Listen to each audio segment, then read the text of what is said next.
উত্তরের কয়েক জেলার নিম্নাঞ্চলে প্লাবিত এলাকার মানুষের দিন কাটছে চরম ভোগান্তিতে। তিস্তা, ধরলা সহ নদ নদীর পানি কিছুটা কমলেও লালমনিরহাট সদর, পাটগ্রাম, হাতীবান্ধা ও আদিতমারি উপজেলার ১২টি গ্রামের বহু পরিবার এখনো পানিবন্দী। শিয়া বাটার, অ্যালোভেরা ও ভিটামিন ই সমৃদ্ধ লিলি বিউটি সোপ।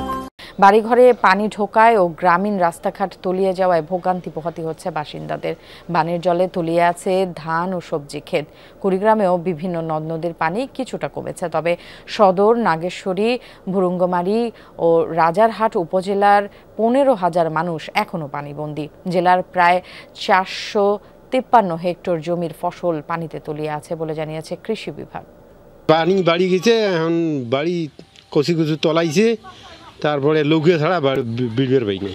বাড়ি থেকে যে বেড়াই নই একেবারে এক কোমর পানি পাড়ে আসে, আরো বাড়লে আরো ওঠে এক গালা পানি হবে। চার দোকানে যে হয়তো কোনো রুটি চা এগুলো খেয়ে আর কি কোনো রকম থাকতেছি।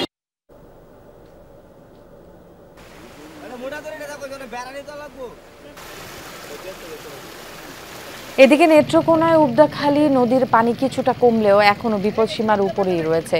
সদর, বারোহাট্টা, কমলাকান্দা ও খালিয়াজুড়ির শতাধিক গ্রামের মানুষ পানিবন্দী অবস্থায় রয়েছে। চরম কষ্টে দিন কাটছে তাদের। আশ্রয় কেন্দ্রে শুকনো খাবার সহ প্রয়োজনীয় সামগ্রী সরবরাহ করা হচ্ছে বলে জানিয়েছেন জেলা প্রশাসক।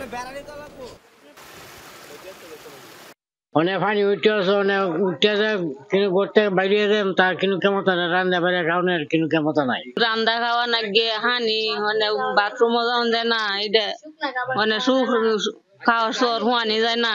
আশ্রয় কেন্দ্রে যেতে হলেও নৌকা ছাড়া কোনো উপায় নেই। প্রত্যেক রাস্তাঘাট আমাদের তলিয়ে গেছে পুগলাই নলে।